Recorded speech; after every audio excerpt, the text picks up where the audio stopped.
আল্লাহ পাক আজকে আপনাকে হয়তো 1 কোটি টাকা দিয়েছেন, কালকে আল্লাহ না করুক 1000 টাকার জন্য মানুষের কাছে হাত পাততে বাধ্য করতে পারেন আল্লাহ পাক। এমনও কিন্তু দিন আসতে পারে, দিন সবসময় সমান থাকে না।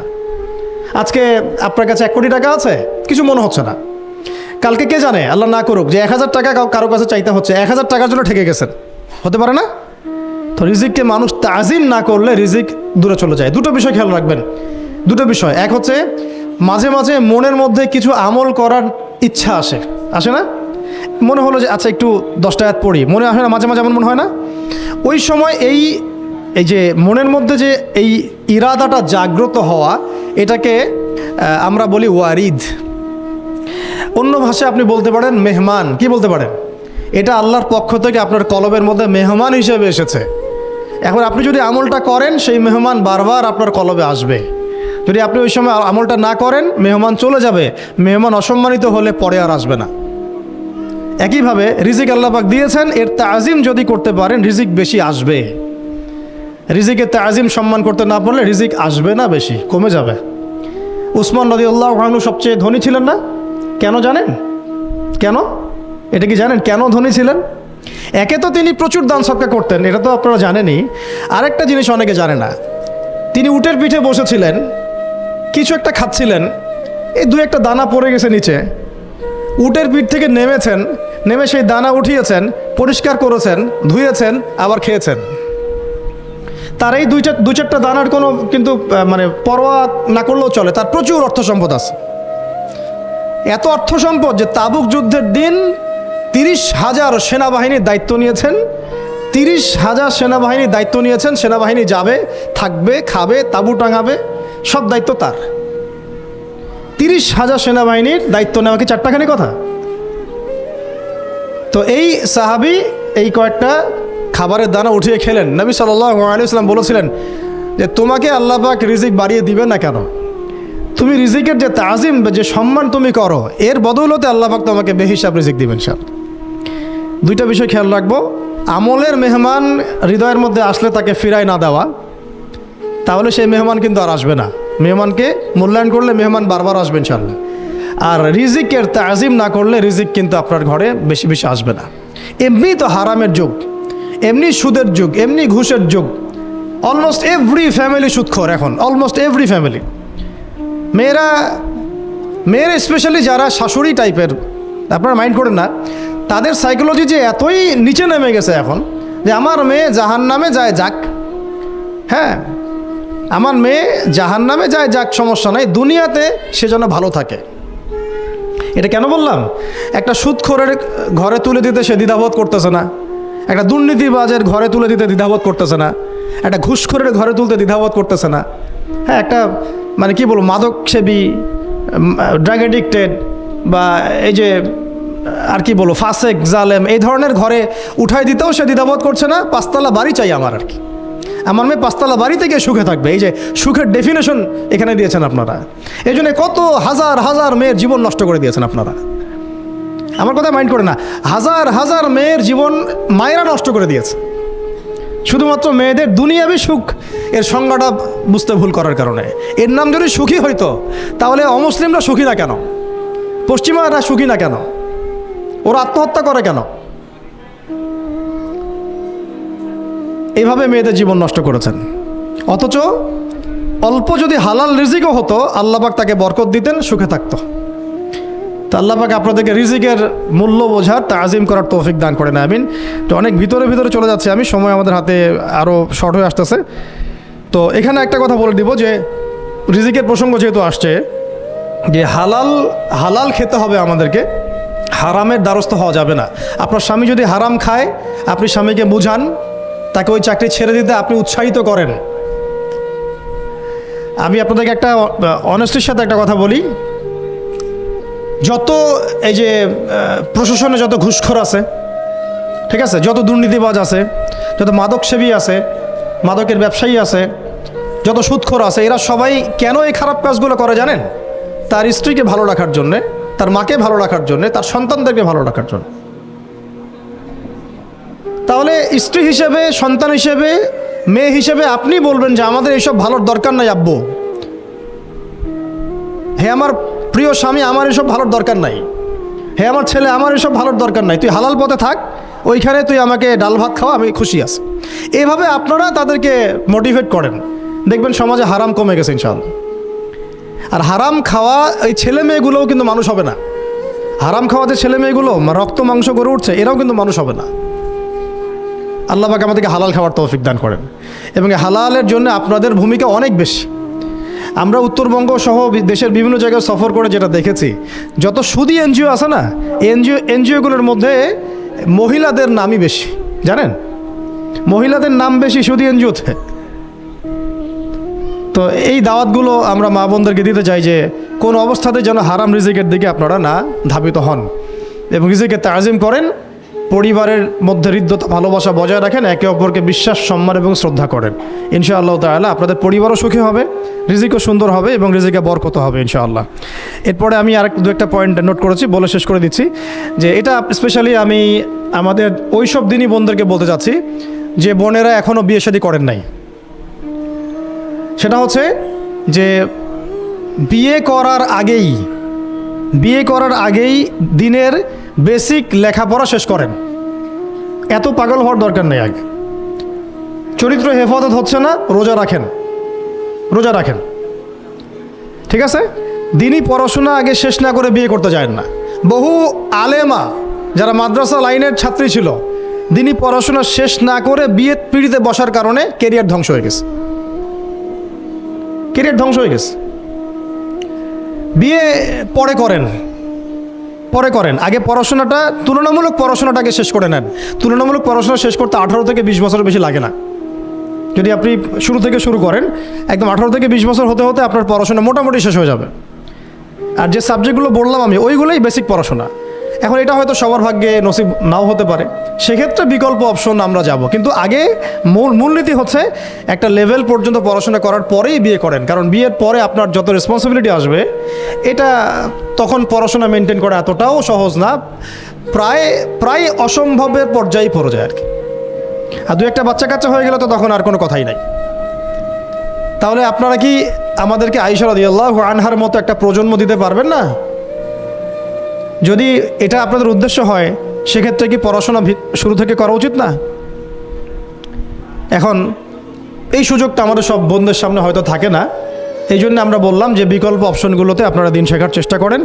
আর এরপরে যখন বিয়ে করবেন, পড়াশোনা মোটামুটি শেষ হয়েছে, বিয়ে করবেন, এখন 18-20 বছর বয়স হয়ে গেছে, এখন আল্লাহর ওয়াস্তে দুনিয়াবি বিষয়কে সর্বোচ্চ অগ্রাধিকার দিয়েন না। আজীবন পস্তাবেন, এবং একবার পস্তানো শুরু করলে এই পস্তানো আজীবনও শেষ হবে না। তখন মেইল করে, মেসেজ করে কোনো লাভ হবে না, কারণ আপনি বিয়ের আগে দিনকে প্রাধান্য দেন নাই, বরং দুনিয়াকে প্রাধান্য দিয়েছিলেন। আপনি বিয়ের আগে দিনকে প্রাধান্য দেন নাই, বরং দুনিয়াকে প্রাধান্য দিয়েছেন। যখন আপনি সবসময় পরকালকে, আল্লাহকে, তার রাসূলকে প্রাধান্য দিবেন, দিনকে প্রাধান্য দিবেন, দুনিয়া আল্লাহই গুছিয়ে দিবেন। আর যখন আপনি দুনিয়াকে সর্বোচ্চ অগ্রাধিকার দিবেন, দিন আপনার কাছ থেকে দূরে সরে যাবে। দিনের একটা গায়রত আছে, একটা ব্যক্তিত্ব, দিনের একটা স্বতন্ত্র গায়রত আছে, সে সবার কাছে ধরা দেয় না। যে তাকে মূল্যায়ন করে তার কাছেই দিন আসে, যে তাকে মূল্যায়ন করে না তার কাছে দিন আসে না। তো দিনদার ছেলেকে প্রাধান্য না দিয়ে বিয়ে করতে যায় না, জীবনটা ধ্বংস হয়ে যাবে। হ্যাঁ, আমি বলছি না দিনদার ছেলে মাদ্রাসাতেই থাকে, না, জেনারেল লাইনেও থাকতে পারে, ডক্টরও হতে পারে, ইঞ্জিনিয়ারও হতে পারে, কিন্তু এটা বাহ্যিকভাবে এটাকে জাস্টিফাই করাটাও ডিফিকাল্ট। কিছু ক্রাইটেরিয়া দেখে আপনি একটু আন্দাজ করতে পারেন, পুরোপুরি হয়তো কখনোই বুঝতে পারবেন না। সেটা হচ্ছে দিনের প্রতি তার ফিকির কেমন, দিন নিয়ে তার কাজ কেমন, তার লাইফস্টাইল কেমন, তার পরিবার কেমন, কোন পরিবেশে সে বড় হয়ে উঠেছে, তার একাডেমিক্যাল সার্টিফিকেট কেমন, তারপরে তার দাওয়াতের মেহনতে অ্যাক্টিভিটিস আছে কিনা, বা ব্যবসা হালাল কিনা, বা চাকরিটা হালাল কিনা, নামাজ ঠিক আছে কিনা, তার মধ্যে সুন্নাহ আছে কিনা, এগুলো কিছু বাহ্যিক সাইন যেগুলো দেখে আমরা একটা আইডিয়া নিতে পারি। তারপরে বলবো যে এখানে 100% আপনি এনশিওর হতে পারবেন না, ওইটা আল্লাহ পাকের হাতে। তো ওইটাও যদি এনশিওর করতে চান তাহলে কি করতে হবে? তাহলে নিজেকে দিনদার হতে হবে। আমি নিজে যদি ভালো দিনদার হই তাহলে ইনশাআল্লাহ আল্লাহ পাক আমাকে দিনদার স্ত্রী দিবেন। নিজে দিনদার না, তাহলে কি রেডিমেড দিনদার ছেলে আসবে? কখনই আসবে না। দোয়া করতে হবে, রব্বানা হাব লানা মিন আজওয়াজিনা ওয়া যুররিয়াতিনা কুররাতা আ'য়ুন ওয়াজআলনা লিল মুত্তাকিনা ইমামা। দোয়া করতে হবে, যে রব্বি হাবলি মিনাস সালিহিন, রব্বি হাবলি মিন লাদুনকা যুররিয়াতান তাইয়্যিবা ইন্নাকা সামিউদ দুআ। এই বিষয়গুলো দিকে খেয়াল রাখবেন। আর শরীয়তের মেজাজ মাথায় রাখা। শরীয়তের মেজাজের কথাটা আজকে এই জন্য বলছি যে আমরা আমাদের দেশে যে প্রবলেমটা দেখি, ইসলামের পূর্ণাঙ্গ বিষয়গুলো মানুষ মাথায় রাখতে চায় না। ইসলামে যেমন নামাজ, রোজা, হজ, যাকাত আছে, ইসলামে কিন্তু দাওয়াত, তাবলিগ, জিহাদও আছে, তাই না? ইসলামে কিন্তু শরিয়া আইনও আছে, হুদুদ, কেসাস আছে, ইত্যাদি আছে। আমাদের সমাজে দেখেন নামাজ শব্দ পরিচিত কিন্তু কেসাস শব্দ পরিচিত না। কেসাস মানে কয়জন জানেন যে কেসাস শব্দ অর্থ কি? অনেকেই জানে না। কিন্তু কেসাস একটা কোরআনের একটা ফান্ডামেন্টাল বিধান যে কেউ যদি আপনার চুরি করে হাত কেটে ফেলতে হয়, কেউ যদি ব্যভিচার করে বেত্রাঘাত করতে হয়, বিবাহিত হলে রজম করতে হয়, কেউ যদি মোরতাদ হয় তারও মৃত্যুদণ্ড শাস্তি আছে, কেউ শাতেমে রাসূলকে গালি দিয়েছে তারও মৃত্যুদণ্ড আছে। এরকম অনেক বিধান আছে, হুদুদ এবং কিসাস আছে। হত্যার বদলে হত্যা, চোখের বদলে চোখ, জানের বদলে জান। আমাদের সমাজে এগুলো পরিচিত না। নামাজ পরিচিত কিন্তু, তাসবিহ তাহলিল পরিচিত, ঠিক আছে? এরকমই সমাজেও বহু বিবাহ এটা অপরিচিত। হ্যাঁ, আপনি একটা বিয়ে করে বাইরে 4টা 5টা 6টা মেয়ের সাথে খারাপ সম্পর্ক করলে সমাজ এটাকে প্রমোট করে, এটাকে কাছে আসার গল্প নাম দেয় আর কি। কিন্তু একটা মেয়ের পুরো জীবনের রেসপন্সিবিলিটি আপনি নেবেন হালালভাবে, তখন সমাজ আপনাকে বাঁকা চোখে দেখবে এবং বিতর্কিত করবে। তো আমরা এখনও ওই ইসলামের ওই মেজাজে যাইতে পারি নাই। আমার মেয়েকে বড় করার সময় এটা তার মাথায় ছোট থেকে দেওয়া উচিত যে হ্যাঁ, ইসলামে কিন্তু বহু বিবাহের ব্যাপারও আছে, ওকে ওইভাবেই ওই মেজাজেই বড় করা উচিত। এখানে আরেকটা প্রশ্ন আসতে পারে যে এটা তো ঐচ্ছিক। অবশ্যই ঐচ্ছিক, কেউ চাইলে করতে পারে, কেউ চাইলে নাও করতে পারে, সবার উপর এটা ফরজ না, কখনোই না। এবং এটাকে আমরা বড় স্কেলে এটাই সুন্নত এটাও বলতে পারবো না। ওইটা একটা নির্দিষ্ট প্রেক্ষাপটে অ্যাপ্লাই করার বিষয় ছিল। যেমন উহুদের যুদ্ধ হয়ে গেছে, অনেক মেয়ে এতিম হয়ে গেছে, এখন এই মেয়েগুলোর দায়িত্ব কে নেবে? বহু বিবাহের ব্যাপারটাতে আসলো তখন সূরা নিসার আয়াত যে তোমরা এখন পছন্দ হলে মাসনা সুলাসা রুবা করতে পারো। এটা কাউকে ফরজ করা হয় নাই, কার উপরে ফরজ করা হয় নাই। যার সামর্থ্য আছে তোমরা করতে পারো, খালাস। ওই মেয়েগুলোর দায়িত্ব নিয়ে নেওয়া হলো রাষ্ট্রীয়ভাবে, এবং তারা সম্ভ্রম পেলো, সম্মান পেলো, গার্ডিয়ানশিপ পেলো, তাদের সমস্ত অধিকার ফিরে পেলো। এটা ইসলামের একটা বিধান আছে। একেবারে এটাকে বাদ দিয়ে এটাকে অস্বীকার করা, কুফরি করলে কিন্তু কোরআনের সাথে আপনার কুফরি হয়ে যাবে। আপনার নিজস্ব রুচিবোধ থাকতে পারে যে আমি এটাকে পছন্দ করি না, সেটা আপনার ডিসিশন, এটা কোনো সমস্যার কিছু নাই। এমনকি ইসলাম আপনাদেরকে বলেছে যে মেয়ের অনুমতি ছাড়া তাকে বিয়েও দেওয়া যাবে না। সবার নিজস্ব জায়গা থাকতে পারে, কিন্তু ইসলামের প্রত্যেকটা বিধানকে মাথায় রাখা যে এটা ইসলামের একটা অংশ। না হলে আমরা অনেক সামাজিক সমস্যার সমাধান দিতে পারবো না। বাংলাদেশে এখন 6 লক্ষ মেয়ে আছে যারা এতিম, অবিবাহিতা, বিধবা, আরও বেশি। আমরা রাষ্ট্রীয়ভাবে তাদের কোনো ব্যবস্থা করতে পারবো না, সম্ভব না। তো এইখানে মেয়েদেরকে, যেহেতু মেয়েদের মধ্যে আমি কথাগুলো বলছি, এই জন্য আমি এই কথাটা টাচ করলাম যে ইসলামের পূর্ণাঙ্গ বিষয়গুলো আমাদের মাথার মধ্যে রাখা, যে আমাদের যেন এমন কোনো বিষয়কে অস্বীকার করে না বসি যেটা আবার আমাকে ইমান থেকে বের করে দিবে। আমার নিজের আমল না হতে পারে, আমি নিজে সেটা পছন্দ না করতে পারি, বা আমার মতামত থাকতে পারে, সেটা আলাদা ইস্যুস। কিন্তু ইসলামের বিধানগুলোকে আমরা কোনোভাবে যেন ডিনাই করতে না যাই, এটা আমাদের মাথায় রাখতে হবে। আর এটা সমাজের কল্যাণের জন্যই আল্লাহ রাব্বুল আলামিনের পক্ষ থেকে একটা এখতিয়ার দেওয়া হয়েছে। আর দুটা বিষয় বলে শেষ করে দিচ্ছি, সেটা হচ্ছে ওই যে ইলমের কথা বলেছিলাম শুরুতে, এর সাথে আমি আমার ব্যক্তিগত জীবন থেকে বলছি আর 3টা জিনিস ইলমের সাথে খুব বেশি কানেক্টেড, এটা মাথায় রাখবেন। একটা হচ্ছে আদব। একটা কি? আদব। আদব রক্ষা করতে না পারলে ইলম অর্জন করতে পারবেন না। তাই আদব রক্ষা করার জন্য আমাদেরকে ওই জেনারেল লাইনে পড়াশোনার মেজাজটা ত্যাগ করে আসতে হবে। আমরা ওইখানে যে মেজাজে পড়াশোনা করি, ওই মেজাজটা আমাদেরকে একটু কর্পোরেট হতে শেখায়। মানে আমি বেতন দিয়েছি 500 টাকা, আমি 500 টাকার ক্লাস পাইলাম না কেন, তাই না? মেজাজটা এরকম আর কি। অথচ এখানে ওস্তাদের দোয়া নেওয়ার জন্য আমাদেরকে সিরিয়ালে দাঁড়িয়ে থাকতে হবে। এটা হচ্ছে এই প্ল্যাটফর্ম, এটা হচ্ছে ওই অন্য জায়গা। এখানে একজন নবী হয়েও মুসা আলাইহিস সালাম যুগের পর যুগ হাঁটছেন এমন একজন ব্যক্তির সাক্ষাতের জন্য যিনি তার চেয়ে বেশি জ্ঞানী। তার নাম খিদর আলাইহিস সালাম, যিনি তাকে সাথে নিতে চাচ্ছেন না। তিনি বলছেন যে ইন্নাকা লান তাস্তাতিআ মাইয়া সাবরা, তুমি তো আমার সাথে ধৈর্য ধরতে পারবে না। কিন্তু মুসা আলাইহিস সালাম তারপরও চললেন, বারবার প্রশ্ন করলেন, কিন্তু শেষ পর্যন্ত সম্পর্ক কিন্তু নচ্ছেদ হয়ে গেল। মনে আছে কি? হাদিস সূরা কাহফের কথা বলছে। তো এটা হচ্ছে এই ইলমের জায়গাটা এমন একটা ইলমের জায়গা যেখানে আদব রক্ষা না করলে ইলম পাওয়া যাবে না। আরেকটা বিষয় হচ্ছে তাসকিয়া, ইলম অর্জন করে ওস্তাদের কাছ থেকে দোয়া নেওয়া এবং আত্মশুদ্ধি অর্জন করা। মনের মধ্যে কোনো হিংসা না রাখা। আমাদের সবার এখন মনের মধ্যে যে হিংসা দিয়ে ভর্তি, হিংসাগুলোকে ছেড়ে দেন, মন বড় করে ফেলেন, আল্লাহর জন্য ছেড়ে দেন, হিংসা ত্যাগ করেন, গীবত করা বন্ধ করে দেন, অপবাদ দেয়া তো একেবারেই নিষেধ। পরশ্রী কাতরতা ছেড়ে দেন, মনটাকে একদম খালেস করে রাখেন। একজন সাহাবী সম্পর্কে নবীজি বলছেন, এই যে এখন যে সাহাবী ঢুকবে মসজিদে ও জান্নাতি। সবাই আগ্রহ নিয়ে বসে আছে, কে এসে ঢুকলেন জান্নাতি। পরের দিনও সেম কথা, এখন যে ঢুকবে সে জান্নাতি। সেম সাহাবী ঢুকলেন, পরের দিনও সেম কথা, এখন যে ঢুকবে সে জান্নাতি। সেম সাহাবী ঢুকলেন। এবার একজন সাহাবী কৌশল করে তার বাসায় গেলেন, দেখি তো কি আমল করে সে। তো দেখলেন তো রাত্রেবেলা তাহাজ্জুদেও উঠতেছে না, এশার নামাজ পড়ে ঘুমায় গেছে, ফজরের নামাজে উঠলো। তো 3 দিন থাকলেন, 3 দিন সেম। তখন তিনি বললেন, আচ্ছা ভাই, তোমার ব্যাপারে নবীজি এরকম মন্তব্য করেছেন, তোমাকে তো এমন কোনো খাস আমল করতে দেখলাম না। তো তিনি বলছেন, আচ্ছা একটা বিষয় হতে পারে, আমি অত বেশি আমল হয়তো করি না, কিন্তু আমি যখন ঘুমাতে যাই আমি সবাইকে মাফ করে দিয়ে ঘুমাই। মন ফ্রেশ, মনটা থেকে সব বের করে দেওয়া, এটা তাসকিয়া, এটা ইলমের সাথে সম্পৃক্ত। আল্লাহ পাক আমাদের সবাইকে এই বিষয়গুলো বোঝার তৌফিক দান করেন, আমিন। আর এরপরে আমি বলবো যে সন্তান প্রতিপালনে যত্নশীল হন, কারণ এরপরে তো আমাদের অ্যাসেট তারাই। এবং মেয়েদেরকে আমি বলবো যে আপনারা বেশি বেশি সন্তান নেবেন। কে শিখাইছে একটা বাচ্চা নিতে হবে, 2টা বাচ্চা নিতে হবে? এগুলো বোগাস কথাবার্তা পশ্চিমারা শিখাইছে। আর নবী সাল্লাল্লাহু আলাইহি ওয়াসাল্লাম কি বলেছেন? আমি সেই নারীদেরকে নিয়ে গর্ব করব যেই নারীরা বেশি বেশি সন্তান জন্ম দিতে পারে। আমি আমার উম্মতের সংখ্যা নিয়ে গর্ব করব। হ্যাঁ, সবার ফিজিক্যাল কন্ডিশন এক না হতে পারে, কিন্তু এই মানসিকতাটা ত্যাগ করতে হবে যে আমার একটাই, 2টি সন্তানের বেশি নয়, একটি হলে আরও ভালো হয়। এইসব পশ্চিমা তন্ত্রমন্ত্র বন্ধ করতে হবে, ঠিক আছে? এরপরে বলবো যে মিডিয়া দিয়ে, আচ্ছা, এই সন্তান প্রতিপালনের ক্ষেত্রে একটা কথা বলে দেই যে প্যারেন্টিংয়ের অনেক বই বাজারে বের হয়েছে, প্যারেন্টিং টিপস আছে। এই প্যারেন্টিংটা নিয়ে আলাদা ইনশাল্লাহ একদিন সেশন করবো, এখানে অনেক কথা বলার আছে। সন্তান প্রতিপালন একটা শিল্প, সন্তান প্রতিপালনটা একটা শিল্প, খুব ধৈর্যের কাজ, সবরের কাজ, লেগে থাকার কাজ। সন্তানকে সময় দেওয়া, ওর খাবারের দিকে খেয়াল রাখা, ওর মানসিকতার দিকে খেয়াল রাখা, ওর ফিজিক্যাল অ্যাক্টিভিটিস দিকে খেয়াল রাখা, ওর মানে আত্মা দূষিত হয়ে যাচ্ছে কিনা এটা খেয়াল রাখা, ওর ভালো একাডেমিক পরিবেশ নিশ্চিত করা, ভালো ওস্তাদ দেওয়া, ওর সাথে মেশা, ওকে আদর করা, অনেক কিছু আছে। এটা নিয়ে ইনশাল্লাহ আমরা একদিন আরেকটা সেশন করবো ইনশাল্লাহ। তো সন্তান প্রতিপালনের সাথে আমি বলবো যে প্রচলিত যে মিডিয়াগুলো, এই জি বাংলা, স্টার জলসা, এই যে পিছনে লেখা আছে যে অপসংস্কৃতি, এক কথায় বিজাতীয় অপসংস্কৃতি, এই মিডিয়াগুলো বাসা থেকে বন্ধ করে দেন। বাসায় থেকে টেলিভিশন ভেঙে ফেলে দেন একেবারে, টেলিভিশনের দরকার নেই বাসায়।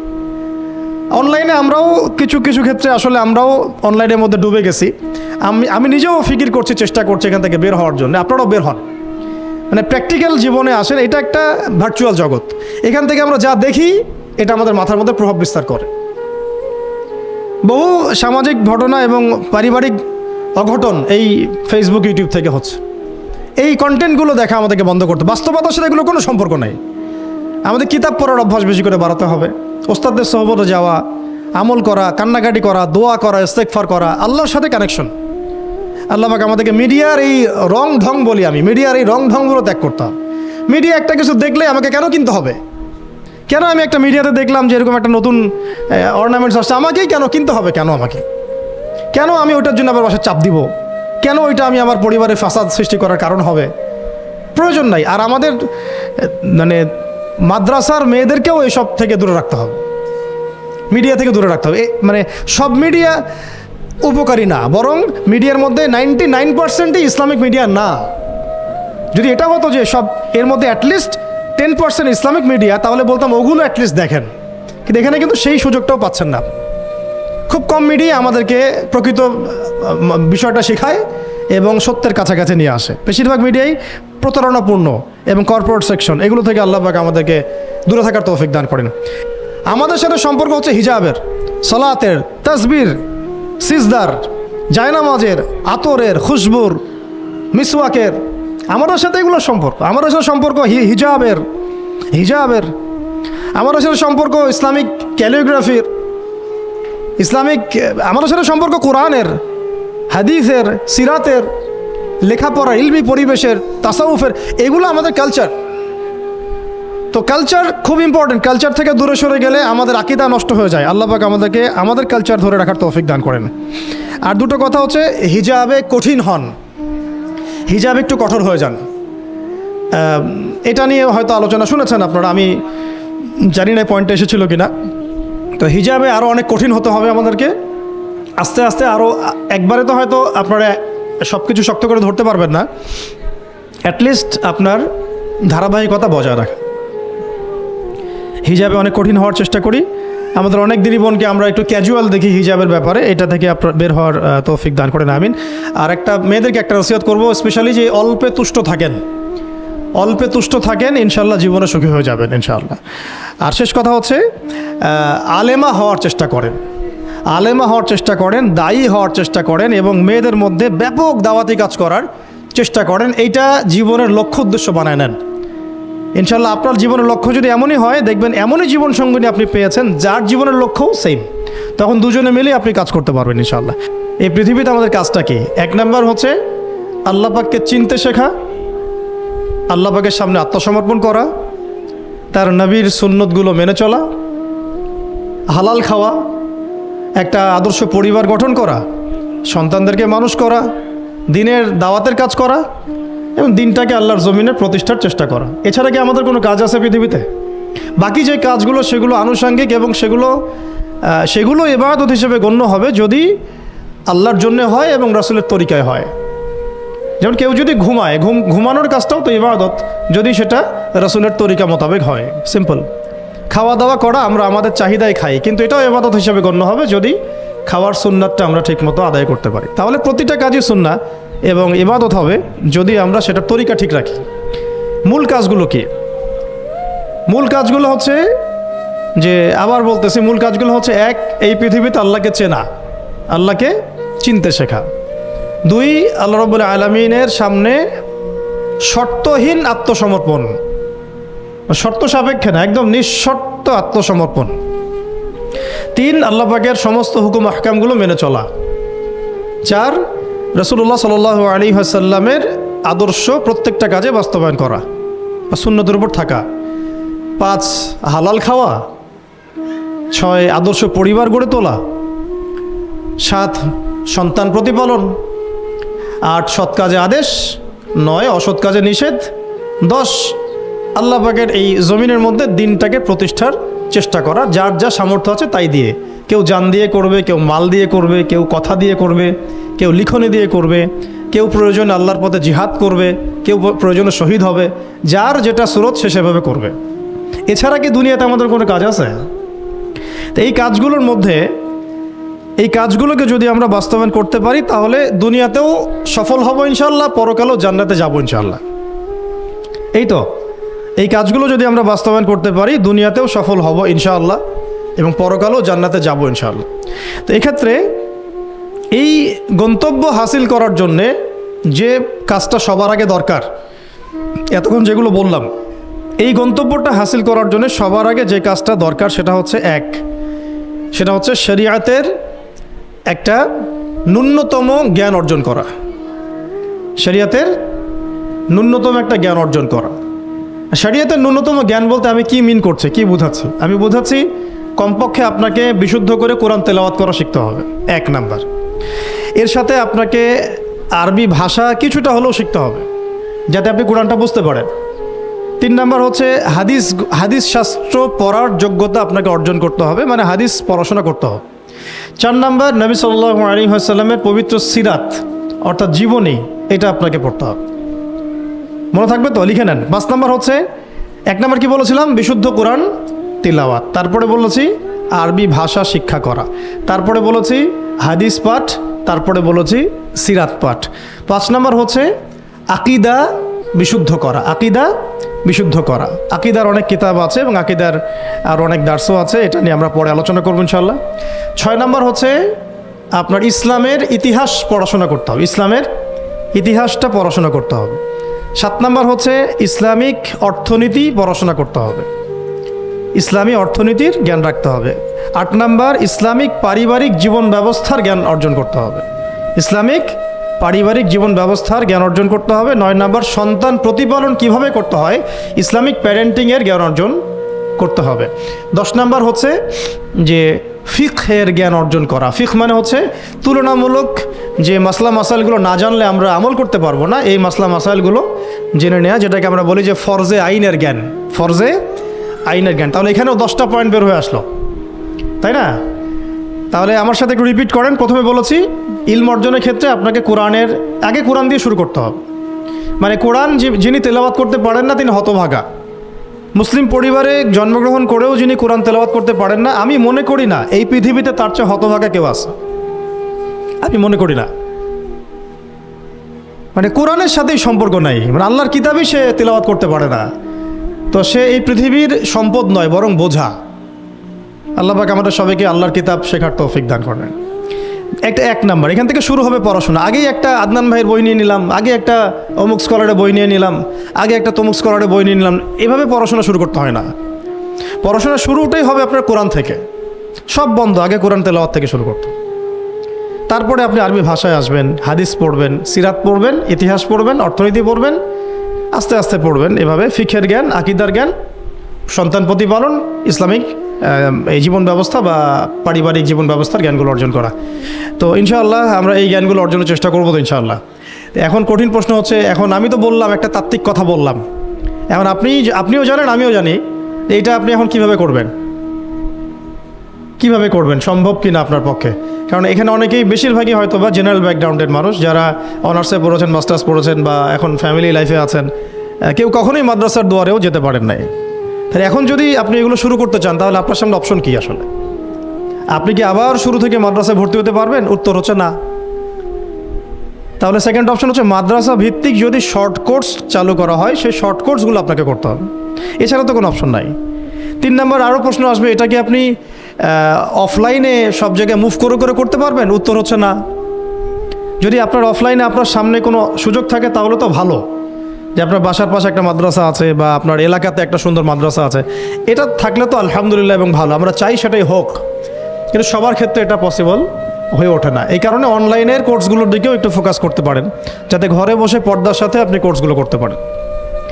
4 নম্বর পয়েন্ট হচ্ছে, এই কোর্সগুলো করলেই আবার সব শেখা যায় না, কারণ অনলাইনের কোর্সগুলো তো আপেক্ষিক, এগুলো সব সামনাসামনি বসে তো পড়ানো হয় না, এই কারণে ইফেক্টটা আসে না। এই যে সামনে বসে লেকচার দিচ্ছে, এটার যে ইম্প্যাক্ট, এটা অনলাইন লেকচার শোনার ইম্প্যাক্টটা সেম না কখনোই। এই জন্য আমরা সবসময় বলি যে ওস্তাদদের সামনে গিয়ে দার্স নেওয়া আর কি। এই সুযোগটা তো সবাই সব মেয়ে পাচ্ছেন না, এই জন্য আমরা আপনাদের প্রতি আহ্বান করব এবং আমরাও উদ্যোগ নেওয়ার চেষ্টা করব, যাতে প্রত্যেকটা বিভাগীয় শহরে, অ্যাটলিস্ট প্রত্যেকটা বিভাগীয় শহরে মেয়েদের জন্য একটা স্বনামধন্য, একটা আদর্শ দিনী মার্কাজ প্রতিষ্ঠা করা যায়, যেখানে অফলাইনে আমাদের দিনী বোনরা এসে সপ্তাহে 2 দিন 3 দিন শিখবেন। এতে ইনশাল্লাহ 1 বছর অনলাইনে পড়ার চাইতে বেশি ফায়দা হবে ইনশাল্লাহ। কিন্তু এই কাজটা আমার একার পক্ষে করা সম্ভব না, ওনার একার পক্ষে করা সম্ভব না। উনি বললাম এটা নিয়ে আবার ঝগড়া করতে পারে, আমাদের উস্তাজার একার পক্ষে করা সম্ভব না, আমাদের প্রিয় উস্তাজার একার পক্ষে করা সম্ভব না, ঠিক আছে? তো এটা আবার আমাদের সবাইকেই হাত লাগাতে হবে। আমার কাছে এত অর্থ সম্পদ নাই, আমার কাছে কোনো জায়গা জমিও নাই, থাকলে আমরা আল্লাহর রাস্তা ফি সাবিলিল্লাহ দিয়ে দিতাম।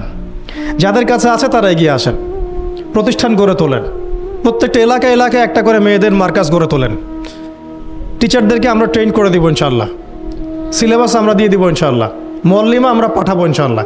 একটা এলাকার বোনদেরকে যেন বাইরে যেতে না হয়, সে এলাকার মধ্যেই তারা 100 জন 50 জন বসে বসে দিন শিখবে। সম্ভব না এটা করা? অনেক আগেই সম্ভব ছিল এবং জরুরিও ছিল, কিন্তু আমরা অন্যদিকে বেশি ফোকাস করছি। মেয়েদেরকে সত্যি এখানে আমরা অবহেলার মধ্যেই রেখেছি। এখন আমার মেয়ে হয়েছে বলে আমি খুব কনসিয়াস যে আমি এখন মেয়ে নিয়ে কী করবো, আমার মেয়েকে আমি কীভাবে বড় করব। এখন তো আমি মেয়েকে পড়তে অন্য কোথাও পাঠাবো না, কারণ সিকিউরিটি কনসার্ন। আমি আমার মেয়েকে কোথাও মেসে থাকতে দিব না, সিকিউরিটি কনসার্ন, এবং আমাদের গায়রতের খেলাফ, ব্যক্তিত্বের খেলাফ। তাহলে আমার মেয়েকে পড়াশোনা করানোর জন্য আমাকেই প্রতিষ্ঠান গড়ে তুলতে হবে, এবং এমন প্রতিষ্ঠান যেখানে আমার মেয়ে দুনিয়াবি জ্ঞানও পাবে, পরকালের জ্ঞানও পাবে। তো এটা তো অ্যাভেলেবল না। তো অ্যাভেলেবল হবে কখন? যখন সবাই হাত লাগাবো। দেখেন, আমি একটা হাদিস মনে করে দিই আপনাদেরকে, এটা বলতে চাচ্ছিলাম না কিন্তু বলছি। নবী সাল্লাল্লাহু আলাইহি ওয়াসাল্লাম একদিন ঈদের খুতবা দিচ্ছিলেন, এবং ওই খুতবাতে তিনি বলেছিলেন যে, হে মুসলিম নারীগণ, আমি জাহান্নামে দেখে এসেছি যে তোমাদের সংখ্যা বেশি। মুসলিম নারীগণের সংখ্যা বেশি এটাও হাদিসের সঠিক ফাহাম না, মানে পুরো এই উম্মতের মধ্যে নারীদের একটা বড় অংশ জাহান্নামে যাবে এই উম্মতের মধ্যে। তো তোমরা বেশি বেশি সাদাকা করো, তোমরা বেশি বেশি সদকা করো, একটা খেজুরের টুকরা দান করে হলেও জাহান্নাম থেকে বাঁচো। তো এটা বলার পরে বেলাল রাদিয়াল্লাহু আনহু একদিক থেকে আরেক দিক হাঁটছিলেন, সাথে একটা কাপড় ছিল। নারীরা তাদের কেউ গলার হার, কানের দুল, হাতের মানে চুড়ি, এগুলো সোনার সব খুলে খুলে দান করছিলেন। মেয়েদেরকে সাদাকার মধ্য দিয়ে জাহান্নাম থেকে বাঁচতে হবে।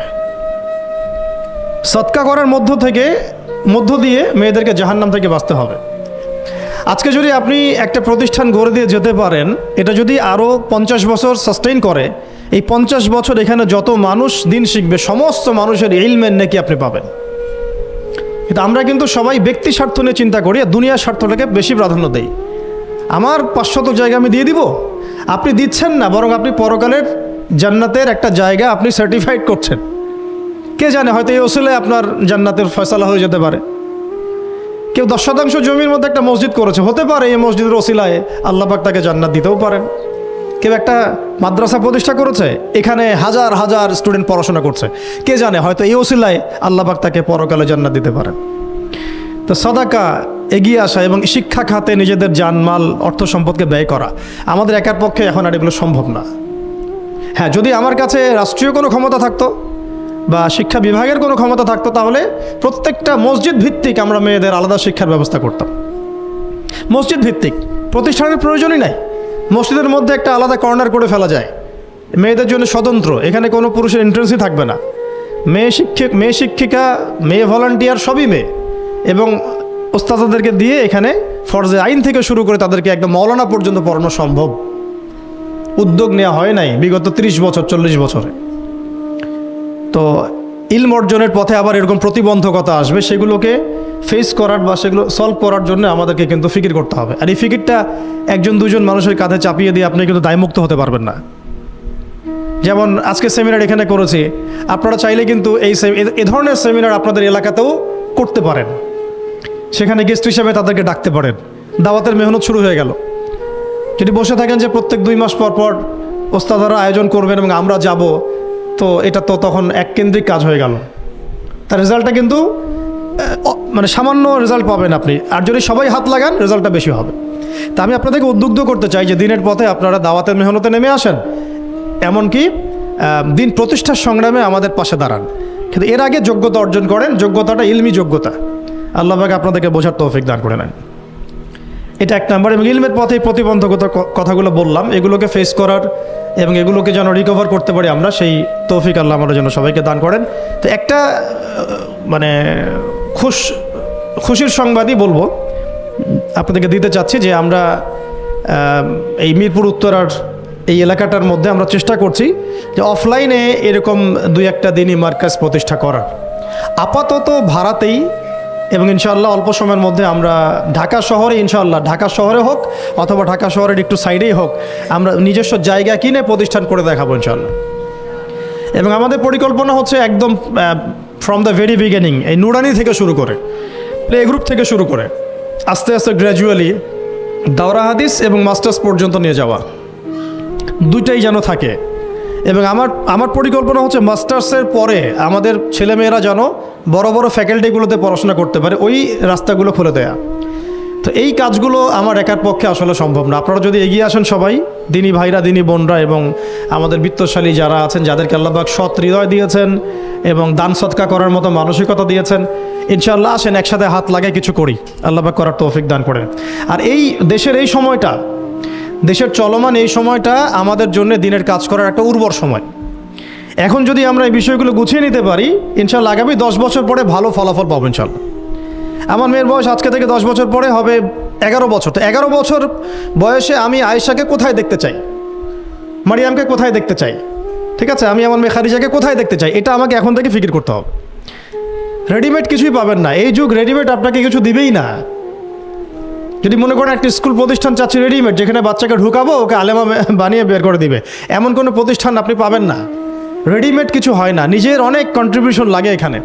শুধু প্রতিষ্ঠান, শুধু কিতাব কখনোই একজন ব্যক্তির ভবিষ্যৎ গড়তে পারবে না। শুধু প্রতিষ্ঠান, শুধু কিতাব পারবে না। তো অনেক গভীরে চলে যাচ্ছি, মূল কথাটা আশা করি বোঝাতে পেরেছি। ইলম যেমন অর্জনও করতে হবে, ইলম মানুষের কাছে সহজলভ্য করার প্ল্যাটফর্মও তৈরি করতে হবে। আল্লাহ পাক আপনাদের সবাইকে এগিয়ে আসার তৌফিক দান করে নেবেন। আসেন শুরু করি, আমরা শুরু করি ইনশাআল্লাহ। আল্লাহ পাকের কাছে তারাই বেশি মাকবুল, তারা বেশি সম্মানিত যারা প্রথমে শুরু করে। যদি আমরা এরকম 5টা প্রতিষ্ঠান করে ফেলি ঢাকায়, তখন দেখবেন দিনী বোনের অভাব নাই। অনেক হাজার হাজার বোন আসছেন সেমিনারে, কিন্তু তারা আসছেন কখন? যখন এটা রেডি হয়ে গেছে তখন। আর আপনারা এসেছেন কখন? যখন কিছুই ছিল না তখন। তো এটা লা ইয়াজতামিআন, এটা কখনো সমান হবে না। তো আল্লাহ পাক আমাদেরকে অগ্রজ হওয়ার তৌফিক দান করে নেবেন। তো ইলমের সাথে 2 নম্বর যে পয়েন্টটা নোট আউট করবেন সেটা হচ্ছে বেশি বেশি আমল করা। আমলবিহীন ইলমের কোনো মূল্য নাই। আমলবিহীন ইলমের কোনো মূল্য নাই। এখন আমল করাটা কি খুব কঠিন? আমি আপনাদেরকে আমার ওস্তাদের একটা কথা বলি। আমার ওস্তাদ আমাদেরকে শিখিয়েছেন, বলেছেন যে আমল প্রতিদিন করা, অল্প হলেও প্রতিদিন করা। প্রতিদিন আপনি 10 পারা পড়তে পারবেন না হয়তো, ঠিক আছে 2 পৃষ্ঠা পড়েন। প্রতিদিন আপনি হয়তো 20টা হাদিস পড়তে পারবেন না, 2টা হাদিস পড়েন। প্রতিদিন হয়তো আমরা তাহাজ্জুদ, চাশত, আওয়াবিন, ফরজ, সুন্নাহ সব একসাথে হয় না, তাই না? তো ঠিক আছে, আপনি 8 রাকাত করে পড়তে পারছেন না, 2 করে না হয় পড়েন। 2 রাকাত তাহাজ্জুদ পড়েন, তাহাজ্জুদের হক আদায় হয়ে গেল। সকালে 2 রাকাত নামাজ পড়ে নেন, চাশতের হক আদায় হয়ে গেল। এইভাবেই মানে কথা হচ্ছে যে আমল করা, নিয়মিত করা, যদিও সেটা অল্প হয়, এটা কিন্তু কঠিন কিছু না। আল্লাহ পাক যার জন্য সহজ করে দেন তার জন্য সহজ। অজু করে ওয়াশরুমে গিয়েছেন, অজু করে ফেলেন, অজু দিয়ে 2 রাকাত নামাজ পড়ে ফেলেন। চলতে ফিরতে, আপনারা তো ঘরের কাজে বেশি ব্যস্ত থাকেন, চলতে ফিরতেই সুবহানাল্লাহ, আলহামদুলিল্লাহ, লা ইলাহা ইল্লাল্লাহ, আল্লাহু আকবার পড়তে থাকেন, আস্তাগফিরুল্লাহ ওয়া আতুবু ইলাইহি পড়তে থাকেন, দরুদ শরীফ পড়তে থাকেন। এমন না যে ঘটা করে সবসময় আমলে বসতে হবে, এটা জরুরি না। প্রতিটা কাজের সাথে আমল আছে। তো সবচেয়ে ইম্পর্টেন্ট আমলগুলো হচ্ছে নামাজ, ফরজ নামাজটুকু, এর সাথে আমি বলবো কোরআন তেলাওয়াত, তাহাজ্জুদ, এর সাথে বলবো যে আদব রক্ষা করা, আখলাক ঠিক রাখা। আদব রক্ষা করা, আখলাক ঠিক রাখা। একজন মহিলার এক্সাম্পল দিব, বেসিক্যালি এটা 2 জন মহিলার এক্সাম্পল, তো আমি একজনের কথা বলছি। একজন সাহাবী এসে নবী সাল্লাল্লাহু আলাইহি ওয়াসাল্লামকে বলেছিলেন যে আমাদের বাসার পাশে একজন মহিলা আছে, প্রচুর ইবাদত করে, কোনো নামাজ মিস নাই, কোনো নফল রোজা মিস নাই, খুবই পরেশগার, খুবই মুত্তাকি, খুবই খুবই উঁচু লেভেলের মুত্তাকি একজন মহিলা বলে মনে হয় আমাদের কাছে। কিন্তু তিনি তার প্রতিবেশীর সাথে ঝগড়া করেন। তিনি তার প্রতিবেশীর সাথে ঝগড়া করেন এবং বাজে ল্যাঙ্গুয়েজ ইউজ করেন। নবী সাল্লাল্লাহু আলাইহি ওয়াসাল্লাম বলেছেন যে তিনি জাহান্নামী, নাউযুবিল্লাহ। আরেকজন মহিলা সম্পর্কে বক্তব্য এসেছিল, আরেকজন সাহাবী বলেছেন যে আমাদের বাসার পাশে একজন মহিলা আছে, তেমন কোনো নামাজ, খুব বেশি ইবাদত করেন না, কিন্তু তার আখলাক, চরিত্র খুব নরম, কোমল। নবী সাল্লাল্লাহু আলাইহি ওয়াসাল্লাম বলেছেন তিনি জান্নাতি ইনশাআল্লাহ। তাহলে আমরা এই হাদিসটা থেকে বুঝতে পারছি যে আমলের মূলনীতিটা আসলে কি। আমল মানে এই না যে একেবারে সবসময় আমাকে নামাজ, রোজা, হজ জায়গাতেই ফোকাস করতে হবে। আমার আদাবুল মুআশারাতটাও অনেক বড় ব্যাপার, চলাফেরা, ওঠা বসা, আমাদের ডিলিংসগুলো। তো এখানে আমি একটু বলবো আপনাদেরকে, কারণ এই যুগটা তো অনলাইনের যুগ, মিডিয়া দ্বারা প্রভাবিত হওয়ার যুগ। বিভিন্ন সিরিয়ালস আমাদের মাথায় এখনও বসে আছে, দেখেছি জীবনে আমরা অনেক সময় কেউ না কেউ। তো এইগুলো আমার মাথায় কিন্তু ইম্প্যাক্ট ফেলে, এইগুলো আমাদের মাথায় ইম্প্যাক্ট ফেলেছে। সমাজ ব্যবস্থা আমাদের মাথায় ইম্প্যাক্ট ফেলেছে, যে পরিবেশে আমরা পড়াশোনা করেছি ওই পরিবেশটা আমার উপর ইম্প্যাক্ট ফেলেছে। সব মিলে আমাদের মাথাটা এখন পুরো দূষিত, আমাদের মাথাটা কিন্তু পুরাই দূষিত, কলবটা আরও দূষিত। তো এইখানে যে বিষয়গুলো ফোকাস করা দরকার, যে পিতা মাতার সাথে একদম কোমল হয়ে যান, ছেড়ে দেন, নিজের অধিকারে না আসলেও ছেড়ে দেন, পিতা মাতার সাথে কোমল হয়ে যান। পিতা এবং মাতা আপনার জান্নাত জাহান্নামের মাধ্যম। যদি স্বামী থেকে থাকে, স্বামীর প্রতি নরম হয়ে যান, তাকে ছাড় দেওয়া শিখেন। সবচেয়ে বড় কথা, তাকে মহব্বত করা তো অবশ্যই জরুরি, মহব্বতের চাইতেও বেশি জরুরি স্বামীকে বিশ্বাস করা এবং তাকে সম্মান করা। এমন কোনো কথা এবং কাজ না করা যেটা স্বামীর গায়রত বা ব্যক্তিত্বে আঘাত করে। আমি পয়েন্টটা হয়তো বোঝাতে সক্ষম হয়েছি। ভালোবাসা অনেক গুরুত্বপূর্ণ বিষয়, ঠিক আছে, কিন্তু ভালোবাসা শুধুমাত্র একমাত্র গুরুত্বপূর্ণ বিষয় নয়। আরও গুরুত্বপূর্ণ বিষয় হচ্ছে বিশ্বাস, সম্মান এবং আনুগত্য। বিশ্বাস, সম্মান এবং আনুগত্য। এখন বলতে পারেন যে আমার স্বামী আমাকে অন্যায় কাজে আদেশ করলে কি আমি আনুগত্য করব? কখনোই না। যখন স্বামী আপনাকে কোরআন সুন্নাহর দিকে আপনাকে ধাবিত করবেন, তখন আপনি তার আনুগত্য করতে বাধ্য, এবং এটা আপনার জান্নাতে যাওয়ার মাধ্যম বটে। এই হাদিসটা খুব ভালো করে মনে রাখতে হবে যে এই পৃথিবীতে কেউই আল্লাহ পাকের পরে সিজদা পাওয়ার যোগ্য না। এমনকি নবীদেরকেও আল্লাহ পাক সিজদা করতে বলেন নাই, কিন্তু সেই নবী আমাদেরকে কিন্তু বলেছিলেন যে যদি আল্লাহ পরে কাউকে আমি সিজদা করতে বলতাম, তাহলে আমি স্বামীদেরকে সিজদা করতে বলতাম।